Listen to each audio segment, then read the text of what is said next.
And then, now this is a lot here.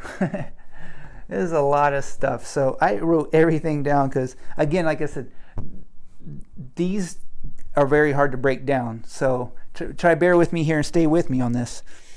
So the weapons, how we gather and scatter and battle. The weapons for the day 3, you start with a staff. This is like a shepherd's staff. A shepherd's staff is where you can kind of hook your sheep and bring them back, right? This is where you're trying to pull in people. You're leading them. You're counseling them. This is a weapon. So this is like a weapon by words. And so the internal gather is also called an internal setup. Remember on the other side of this board we said that you set up or install kings in the Northwood, or as the Southwood, as the pyramid schemes, but you're setting them in a high place. To install or set up is an external setup, but this is an internal setup because you're internally installing words and images and voices inside a person. That's why it's an internal setup. So it's called setting up the right hand. When you put someone in a position in an office as an external right hand, that's taking dominion, that's authority. But you can do the same thing internally. When you speak and you have truth, you can set up an internal framework on the inside of them that also produces that kind of spiritual authority. Gives them authority, and also you have authority, because what happens is you end up planting God's Spirit who reigns over all, and it has to work by an infrastructure so he can move through those people. And there's a conversion has to happen. Now we'll get into that a little bit further up here. But that's called casting up a mount. Casting up a mount is like a mountain. You can cast up. I also wrote it over somewhere else. You can also cast down. Oh, there it is. Cast down a mount. Because to cast up and cast down, right? Because when you set up, you're mounting up. So you set up internally. When you use the staff, you're setting up 7 levels inside them. Is what I'm doing right now on camera with you guys. So I'm setting up and building a foundation, starting from the bottom and building up to the harder stuff and harder stuff and harder stuff. There's a million ways to teach this, but this is one method that I'm using, and using all the synonymous terms and such, and just laying them all out. But it has to be done in a progressional model until you're on the top of the mountain. We talked about that in our very first video, where there's 7 levels. You're at the bottom of the mountain on day 1. You're at the top of the mountain on day 7, or we called it stone, wood, iron, bronze, silver, gold, star. Right? So that's building your mountain. So just, you can call it a scale, or you call it a mountain. So there is an internal battle to make that happen. People want to stop the truth from getting out there. That's why there's a lot of censorship and all that stuff right now. I'll get into that more later because that's in here too. That's a tactic. So to stop you from building your staff. So there's an internal battle or an internal staff for that internal battle, but there's also an external staff too. That's your team, like your assembly or your body, like we call your staff members at work, or your staff members on any sort of team, whether it's being business or nonprofit, doesn't matter. You got that's also known as your staff. So that's also a weapon. That's also casting up a mount. When you build up your numbers, that's called a multitude, but it's also called a mountain, because you're stretching out and building up power. The word multitude actually in Hebrew means wealth and power. So when you have a lot of people, you're becoming pretty dangerous.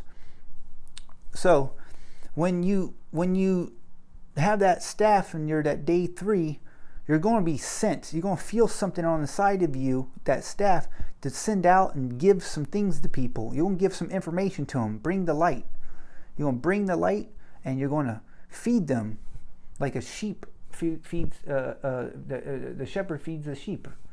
So these are all the same thing, by the way. So you want to pour out knowledge to them, publish knowledge. You're going to lift up your voice. You can even prophesy this knowledge, but you can lift up your voice and preach. Kind of doing that now, proclaiming or explaining, preaching, teaching. Show precepts and concepts. You're setting up, right? You're setting up by laying a foundation. You're planting seeds on the inside of somebody. You're feeding them. Oh, I already had that. Don't want to put that twice. All right. And then because you're feeding them, planting it, they grow. They grow from a day 1 to day 7. You're making something like clay. You're forming something. And you're helping them to discover truth. You're showing them things, and you're by declaring it. Same thing up here, to pour out. Right? Then, in essence, because you're doing it one-on-one or in a group or something like that, because you're casting up a mountain internally with the staff, you're stretching out, you're spreading out, you're enlarging, you're joining hands with them, and they cleave to you. These are all words that begin to form this picture in your head so you understand what kind of the method, what the staff does, and then this is what you do, and then there's results from that. The results is you're building them up. You're repairing them. So this staff has to have some counsel and some answers of knowledge, wisdom, understanding. So you got to revive people. That means to also quicken them and raise them up. You're going to deliver them, give them the right answers, give them out of their situations, deliver them, save them, redeem them, bring them back to a place of grace. Grace, blessing, life. In him was life, and that life was the light. That's what you're laying, is light of men.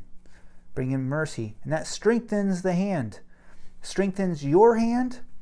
Because remember, the hand is not just the position that you get your people in, the external hand. It's also having a bunch of people in position, stretched out and spread out. That's strengthening the external hand.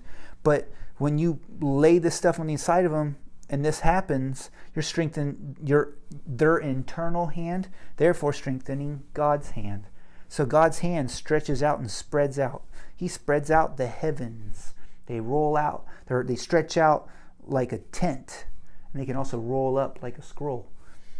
That's kind of deep, but when you make all this stuff, you stop all this stuff, you make all this stuff go away, you roll up like a scroll, the heavens, and the atmosphere is changed.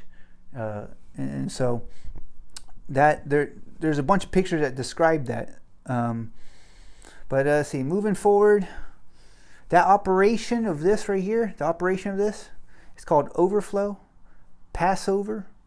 You're like when we call outreach, you're reaching. The word reach is actually inside stretch, to stretch or to reach. And that is the way of a vineyard. Remember, I've told you I'd bring you back to that. You're coming and going. Hopefully it's all coming. The kingdom comes. The kingdom comes. Right? And so that comes through a way of a vineyard. It comes through these things. That operation will flow through people, flows over them, flows through them, and passes over them. Okay? So let's see where I went next. So the internal battle. So the internal battle, you can also, the internal battle, or internal scatter. We had internal gather, how to gather up with the staff, right? Internal gather. Now we also have internal scatter on them. So meaning on their westwood. When you do these things here, this is like the operation, and this thing happens, all this stuff happens, you begin to shut down the westwood. When you shut down the westwood, you shut down spirits from robbing, killing, and destroying. Because remember, a westwood is the internal. That's the internal battle. So when you internally scatter, it ends up driving away, sweeping away, fleeing away, flooding away, because it all works by a flood. Operation Flood. Remember, come and go works by a flood through a way of a vineyard. by building, you can flood away the dark, because you're building the light and it's coming. So now that opens the door to heaven, closes the door to the bottomless pit or hell. So you can actually open up gateways and stuff so hell can come up. And there's a scale you can actually read. And this is what all this is building. All this is building, and we're going to get to it at the very end. After all this stuff is explained, at the very end, we're going to do some infield. What that means is it's really popular in pickup. They remember VH1 pickup artists. They would take guys in field and see if they can pick up women. They would train them all these sciences to seduce women and such, and cold read, who they can connect with and all that stuff. That's a real science used on the dark side. On the light side, what you can do is go out and cold read every single person in the room, and you can tell right where they're at on that scale of 1 to 7 going up or 1 to 7 going down. That's the revelation of Jesus Christ. You can read all frames. You can read who has the power in the room. You can read who's the wisest in the room, who's the darkest in the room, who's manipulating and seducing, who's been seduced, you can read you can end up hearing thoughts and voices, and so much that you can see angels and demons pass through, come in and out of that place. And reason why it's called hearing and seeing in all points. And the reason why you need to know this is because this is how you build a kingdom. Kingdom works by spiritual frames. In order to bring God's kingdom, you have to know how to tear down and pluck up and overthrow to build and to plant. And so if you want to change your nation, you have to know the 7 spheres of influence. You have to know how to, if you want to redeem and rescue your nation, and this is where we are now. We're in a divide right now. Everyone knows this. We're in a divide right now.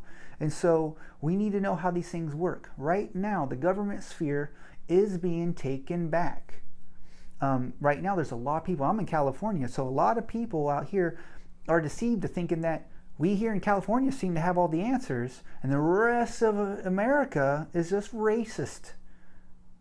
And that's where we are. And that's not the case. It's because the narrative is being pushed, and mind control, and it all works the same way as this, but it goes the downward results. So let's get into, okay, so more of the results.